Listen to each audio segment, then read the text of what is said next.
എല്ലാ വിദ്യാർത്ഥികൾക്കും പുതിയൊരു വീഡിയോയിലേക്ക് സ്വാഗതം. ഈ വർഷത്തെ കീം 2026 എഞ്ചിനീയറിംഗ് ഫാർമസി കോഴ്സുകളിലേക്കുള്ള പ്രവേശനത്തിനായിട്ട് അപേക്ഷ സമർപ്പിക്കുകയും അതിനുശേഷം എഞ്ചിനീയറിംഗ് പരീക്ഷ എഴുതിയ ശേഷം റാങ്ക് ലിസ്റ്റിൽ ഉൾപ്പെടുകയും ചെയ്ത വിദ്യാർത്ഥികൾക്കുള്ള ഓപ്ഷൻ രജിസ്ട്രേഷൻ ഉടൻ ആരംഭിക്കും. വിദ്യാർത്ഥികളുടെ കാറ്റഗറി ലിസ്റ്റിൻ്റെ മെയിൻ ലിസ്റ്റ് വന്ന ഉടനെ തന്നെ വിദ്യാർത്ഥികൾക്ക് നിങ്ങളുടെ ഓപ്ഷൻ രജിസ്ട്രേഷൻ ചെയ്യാനുള്ള ആ ഒരു സർക്കുലറും കാര്യങ്ങളൊക്കെ വരുന്നതാണ്. അപ്പോൾ വിദ്യാർത്ഥികൾക്ക് എങ്ങനെയാണ് ഈ ഒരു ഓപ്ഷൻ രജിസ്ട്രേഷൻ ചെയ്യുന്നത്, അതുപോലെ തന്നെ ഓപ്ഷൻ രജിസ്ട്രേഷൻ ചെയ്യാനായിട്ട് എത്രയാണ് ഫീസ്, അതുപോലെ തന്നെ കാറ്റഗറി വൈസ് ലിസ്റ്റിലേക്ക് നിങ്ങൾ ഓപ്ഷൻസ് നൽകുന്നത് സെപ്പറേറ്റ് ആയിട്ടാണോ? കാരണം പല വിദ്യാർത്ഥികളും ചോദിക്കുന്നൊരു കാര്യമാണ്. അതായത് എൻ്റെ മെറിറ്റ് റാങ്ക് ലിസ്റ്റും അതുപോലെ തന്നെ കാറ്റഗറി റാങ്ക് ലിസ്റ്റും ഞാൻ നോക്കിയിട്ടുണ്ട്. അപ്പോൾ എനിക്ക് കാറ്റഗറി റാങ്ക് ലിസ്റ്റും മെറിറ്റ് റാങ്ക് ലിസ്റ്റിലേക്കും ഞാൻ രണ്ടിലും സെപ്പറേറ്റ് ആയിട്ടാണ് ഓപ്ഷൻ കൊടുക്കുന്നത്. അതുപോലെ ഓപ്ഷൻ രജിസ്ട്രേഷൻ ഫീസ് എങ്ങനെയാണ്, അതുപോലെ ഇതിൻ്റെ അഡ്മിഷൻ പ്രോസസ്സ് എങ്ങനെയാണ്, ഈ ഒരു കാര്യങ്ങളൊക്കെ വിദ്യാർത്ഥികൾ ചോദിക്കുന്ന പ്രധാനപ്പെട്ട സംശയമാണ്. അപ്പോൾ ഈ ഒരു വീഡിയോയിൽ വിദ്യാർത്ഥികൾക്ക് എഞ്ചിനീയറിംഗ് ഫാർമസി കോഴ്സുകളിലേക്കുള്ള ഓപ്ഷൻ രജിസ്ട്രേഷനെ കുറിച്ചുള്ള എല്ലാവിധ ഡീറ്റെയിൽസും ഈ ഒരു വീഡിയോ വഴി വിദ്യാർത്ഥികൾക്ക് മനസ്സിലാക്കാൻ സാധിക്കുന്നതാണ്. അപ്പോൾ വിദ്യാർത്ഥികൾ ആദ്യം തന്നെ ശ്രദ്ധിക്കേണ്ടത്, നിങ്ങളുടെ ഓപ്ഷൻ രജിസ്ട്രേഷൻ ചെയ്യുന്നത് വിദ്യാർത്ഥികൾക്ക് ce.kerala.gov.in/KEAM2026/ എന്നുള്ള പേജിലൂടെയാണ്. അപ്പോൾ ഈ ഒരു പേജ് ഓപ്പൺ ചെയ്ത ശേഷം താഴോട്ടേക്ക് സ്ക്രോൾ ചെയ്തുകൊണ്ട് കാൻഡിഡേറ്റ് ലോഗിൻ എന്ന് പറഞ്ഞിട്ട് കാണാൻ പറ്റും. അവിടെ നിങ്ങളുടെ ആപ്ലിക്കേഷൻ നമ്പറും പാസ്വേഡും അതുപോലെ തന്നെ ആക്സസ് കോഡ് എന്ന് പറഞ്ഞിട്ട് ഇവിടെ താഴെയായിട്ട് കുറച്ച് നമ്പേഴ്സ് കാണാം. നിങ്ങൾ ഓപ്പൺ ചെയ്യുന്ന സമയത്ത് വേറെ ഏതെങ്കിലും നമ്പർ ആയിരിക്കും അവിടെ കാണുക. അപ്പോൾ ആ ഒരു ആക്സസ് കോഡും കൂടി കൊടുത്ത ശേഷം ലോഗിൻ ചെയ്ത് കഴിഞ്ഞാൽ, അതായത് ഓപ്ഷൻ രജിസ്ട്രേഷൻ്റെ സർക്കുലർ വന്ന ശേഷമാണ് ഈ ഒരു കാര്യം ചെയ്യേണ്ടത്. അപ്പോൾ ലോഗിൻ ചെയ്ത് കഴിഞ്ഞാൽ വിദ്യാർത്ഥികൾക്ക് നേരെ നിങ്ങളുടെ പ്രൊഫൈൽ പേജിലേക്ക് പോകുന്നതും അവിടെ ഓപ്ഷൻ രജിസ്ട്രേഷൻ എന്നുള്ള ഒരു ലിങ്ക് നിങ്ങൾക്ക് ആ ഒരു ടൈമിൽ കാണാൻ സാധിക്കുന്നതുമാണ്. അപ്പോൾ ആ ഒരു ഓപ്ഷൻ രജിസ്ട്രേഷൻ ലിങ്കിൽ ക്ലിക്ക് ചെയ്യുന്ന സമയത്ത് നിങ്ങളോട് ഓപ്ഷൻ രജിസ്ട്രേഷൻ ഫീസ് അടക്കാനായിട്ട് പറയും. ഓപ്ഷൻ രജിസ്ട്രേഷൻ ഫീസ് എന്ന് പറയുന്നത് എത്രയാണെന്ന് ചോദിച്ചു കഴിഞ്ഞാൽ 2000 രൂപയാണ്. കഴിഞ്ഞ വർഷമൊക്കെ 2000 രൂപയായിരുന്നു ഫീസ് ഉണ്ടായിരുന്നത്. ഈ വർഷം 2000 രൂപ തന്നെയായിരിക്കും ഫീസ് ഉണ്ടാവുക. ഇനി വിദ്യാർത്ഥികൾ ശ്രദ്ധിക്കേണ്ട പ്രധാനപ്പെട്ട കാര്യം, ഈ ഒരു ഫീസ് എന്ന് പറയുമ്പോൾ നിങ്ങൾക്ക് ഈ ഒരു 2000 രൂപ നിങ്ങൾ ഈ ഒരു ഓപ്ഷൻ രജിസ്ട്രേഷൻ ഫീസായിട്ട് അടച്ചു കഴിഞ്ഞാൽ നിങ്ങൾക്ക് ഫാർമസിയിലേക്കും ഓപ്ഷൻ രജിസ്ട്രേഷൻ ചെയ്യാൻ പറ്റും. അതുപോലെ ആർക്കിടെക്ചർ കോഴ്സിലേക്കും ഓപ്ഷൻ രജിസ്ട്രേഷൻ ചെയ്യാൻ സാധിക്കുന്നതാണ്. അതുപോലെ തന്നെ medical and medical allied courses ആണെങ്കിൽ അതിലേക്കാണെങ്കിൽ 5000 രൂപയാണ് ഓപ്ഷൻ രജിസ്ട്രേഷൻ ഫീസ് വരുന്നത്. അപ്പോൾ ആ ഒരു കോഴ്സിലേക്ക് കൂടി അപ്ലൈ ചെയ്തിട്ടുള്ളവർ ഓപ്ഷൻ രജിസ്ട്രേഷൻ ടൈമിൽ ഒരു 3000 രൂപ കൂടി അധികമായിട്ട് അടച്ചാൽ മതിയാകും. അതുപോലെ തന്നെ ആ ഒരു കോഴ്സിലേക്ക് മാത്രം അപേക്ഷിച്ചവർ ആ ഒരു ടൈമിൽ 5000 രൂപ അടക്കേണ്ടതായിട്ട് വരും. കാരണം ഓൾറെഡി നിങ്ങൾ എഞ്ചിനീയറിംഗ് രജിസ്ട്രേഷൻ ചെയ്യുമ്പോൾ ഓപ്ഷൻ രജിസ്ട്രേഷൻ ഫീസായിട്ട് 2000 രൂപ അടക്കുന്നു. അപ്പോൾ മെഡിക്കൽ ആൻഡ് മെഡിക്കൽ അലൈഡ് കോഴ്സസിൻ്റെ രജിസ്ട്രേഷൻ വരുമ്പോൾ അതിനുകൂടി അപ്ലൈ ചെയ്ത വിദ്യാർത്ഥികളാണെന്നുണ്ടെങ്കിൽ ആ ഒരു ടൈമിൽ നിങ്ങൾക്ക് ബാലൻസ് ഫീസായിട്ട് ഒരു 3000 രൂപ കാണിക്കും. അപ്പോൾ ആ ഒരു പൈസ ആ ഒരു ടൈമിൽ അടക്കണം. അതുപോലെ തന്നെ നിങ്ങൾ ഈ ഒരു എഞ്ചിനീയറിംഗോ ഫാർമസിക്കോ ആർക്കിടെക്ചറിനൊക്കെ ഓപ്ഷൻ രജിസ്ട്രേഷൻ ചെയ്യാത്ത ഒരു വിദ്യാർത്ഥിയാണെങ്കിൽ അങ്ങനെയുള്ള വിദ്യാർത്ഥികൾ ആ ഒരു 5000 രൂപ തന്നെ ആ ഒരു ടൈമിൽ അടക്കണം. അതായത് ഈ ഒരു medical and medical allied courses apply ചെയ്ത ഓപ്ഷൻ രജിസ്ട്രേഷൻ ചെയ്യുമ്പോൾ എന്തായാലും 5000 രൂപ അടക്കേണ്ടതായിട്ട് വരുമെന്നാണ് ഉദ്ദേശിച്ചത്.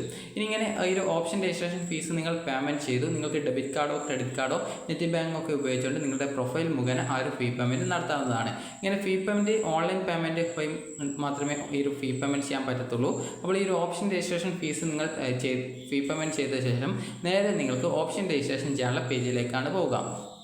ഓപ്ഷൻ രജിസ്ട്രേഷൻ ചെയ്യാനുള്ള പേജിൽ വിദ്യാർത്ഥികൾക്ക് സാധാരണഗതിയിൽ നിങ്ങൾക്ക് അവിടെ കുറേ കോളേജ് ലിസ്റ്റ് ഉണ്ടാവും. അപ്പോൾ ആ ഒരു കോളേജ് ലിസ്റ്റ് സെലക്ട് ചെയ്യുന്ന സമയത്ത് അതിൻ്റെ ഇപ്പുറത്തായിട്ട് അവിടുത്തെ കോഴ്സ് കാര്യങ്ങളൊക്കെ അവിടെ കാണാൻ പറ്റും. അപ്പോൾ അതിനനുസരിച്ച് നിങ്ങൾക്ക് എയറോ സിമ്പലൊക്കെ ഉണ്ടാവും. അതായത് ഏത് കോഴ്സിനാണ് കൂടുതൽ പ്രയോറിറ്റി നൽകുന്നത് അതിനനുസരിച്ച് അതിനെ ആ ഒരു നിങ്ങളുടെ ഓപ്ഷൻ ലിസ്റ്റിലേക്ക് സേവ് ചെയ്ത് നിങ്ങൾക്ക് വേണ്ട ഓപ്ഷനുകൾ എത്ര വേണമെങ്കിലും നിങ്ങൾക്ക് നൽകാൻ സാധിക്കും. അതായത് നിങ്ങളുടെ പ്രയോറിറ്റി ബേസ് അനുസരിച്ചിട്ടാണ് ഓപ്ഷൻ നൽകേണ്ടത്.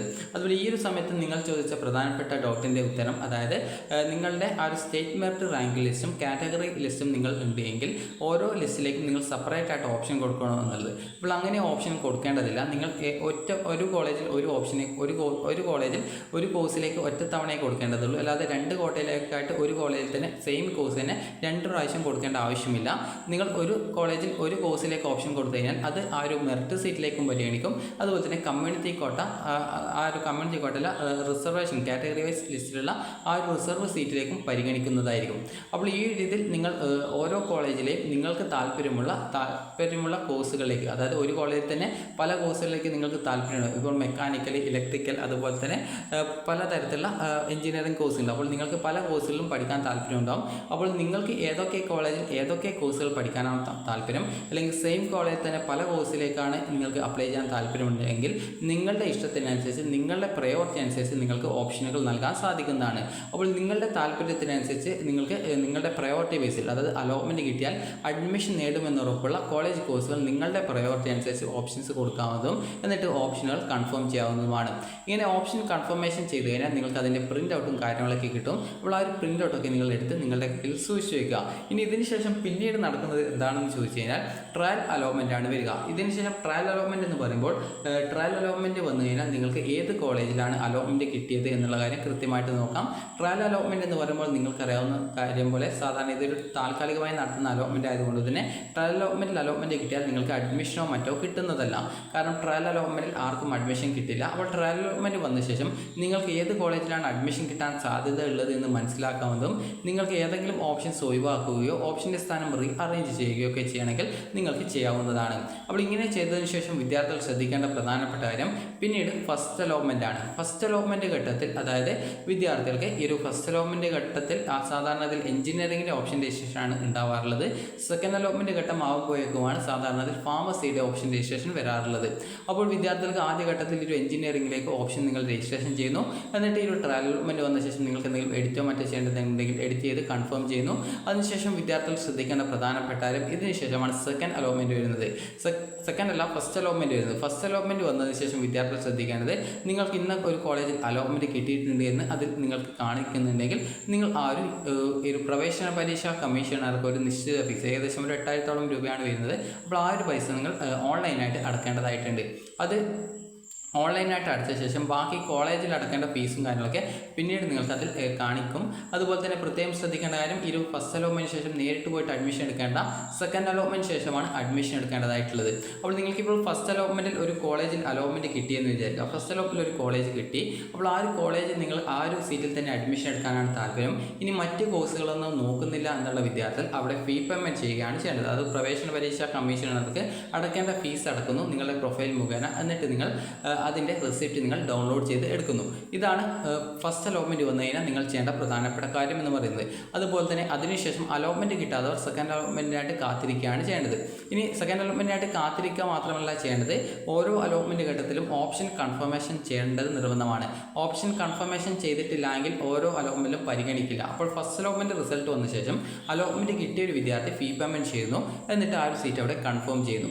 ഇനി അടുത്ത സെക്കൻഡ് അലോട്ട്മെൻറ്റിലേക്ക് നിങ്ങളെ പരിഗണിക്കപ്പെടണമെന്നുണ്ടെങ്കിൽ അലോട്ട്മെൻറ്റ് കിട്ടാത്തവരും കിട്ടിയവരും ഓപ്ഷൻ കൺഫർമേഷൻ ചെയ്യേണ്ട നിർബന്ധമാണ്. അപ്പോൾ ഓപ്ഷൻ കൺഫർമേഷൻ നിങ്ങൾക്ക് ലോഗിൻ ചെയ്ത് നിങ്ങളുടെ പ്രൊഫൈൽ വഴി തന്നെ നിങ്ങൾക്ക് ഓപ്ഷൻ കൺഫർമേഷൻ ലിങ്ക് ഉണ്ടാവും. അതിൽ ക്ലിക്ക് ചെയ്ത് നിങ്ങൾക്ക് ഓപ്ഷൻ കൺഫർമേഷൻ നടത്തി കഴിഞ്ഞാൽ നിങ്ങളുടെ ഓപ്ഷനുകളെ സെക്കൻഡ് അലോട്ട്മെൻറ്റിലേക്ക് പരിഗണിക്കും. ഇനി സെക്കൻഡ് അലോട്ട്മെൻറ്റിലേക്ക് നിങ്ങളുടെ ഓപ്ഷനെ പരിഗണിക്കപ്പെടേണ്ടതില്ല എന്നാണെങ്കിൽ വിദ്യാർത്ഥികൾ ഓപ്ഷൻ കൺഫർമേഷൻ ചെയ്യേണ്ട ആവശ്യമില്ല. അങ്ങനെയെങ്കിൽ നിങ്ങൾക്ക് ഫസ്റ്റ് കിട്ടിയ ആ ഒരു സീറ്റിൽ നിങ്ങൾ ഫീ പേയ്മെൻറ്റ് ചെയ്തതുകൊണ്ട് തന്നെ സെക്കൻഡ് അലോട്ട്മെൻറ്റ് ശേഷം നിങ്ങൾക്ക് അഡ്മിഷൻ എടുക്കാൻ സാധിക്കും. അപ്പോൾ ഇങ്ങനെ ഓപ്ഷൻ കൺഫർമേഷൻ നടത്തുന്ന വിദ്യാർത്ഥികളെ സെക്കൻഡ് അലോട്ട്മെൻറ്റിലേക്ക് പരിഗണിക്കുന്നതും പുതുതായിട്ട് മറ്റൊരു ഓപ്ഷനിലേക്ക് മാറ്റം കിട്ടുകയാണ്, അല്ലെങ്കിൽ ആദ്യമായിട്ട് അലോട്ട്മെൻറ്റ് കിട്ടുകയാണെങ്കിൽ നിങ്ങൾക്ക് സെക്കൻഡ് അലോട്ട്മെൻറ്റിന് ശേഷം കിട്ടിയുള്ള ആ ഒരു സീറ്റ് ഏതാണോ ആ ഒരു സീറ്റിലാണ് നിങ്ങൾക്ക് അഡ്മിഷൻ എടുക്കാൻ സാധിക്കുക. അപ്പോൾ ഈ രീതിയിൽ നിങ്ങൾക്ക് ഓരോ അലോട്ട്മെൻറ്റ് ഘട്ടങ്ങളിലും ഓപ്ഷൻ കൺഫർമേഷൻ ചെയ്യേണ്ടത് നിർബന്ധമായിട്ടുള്ളൊരു കാര്യമാണ്. കൺഫർമേഷൻ ചെയ്യേണ്ടത് നിർബന്ധമെന്ന് പറയുമ്പോൾ നിങ്ങൾക്ക് കിട്ടിയ സീറ്റ് താല്പര്യമില്ലെങ്കിൽ മാത്രം ഓപ്ഷൻ കൺഫർമേഷൻ ചെയ്യണം. അടുത്ത അലോട്ട്മെൻറ്റിൽ കിട്ടിയ സീറ്റിൽ മതി എന്നാണെങ്കിൽ നിങ്ങൾ ഓപ്ഷൻ കൺഫർമേഷൻ ചെയ്യാതെ ആ ഒരു കിട്ടിയ സീറ്റിൽ ഫീ പേയ്മെൻറ്റ് ചെയ്ത്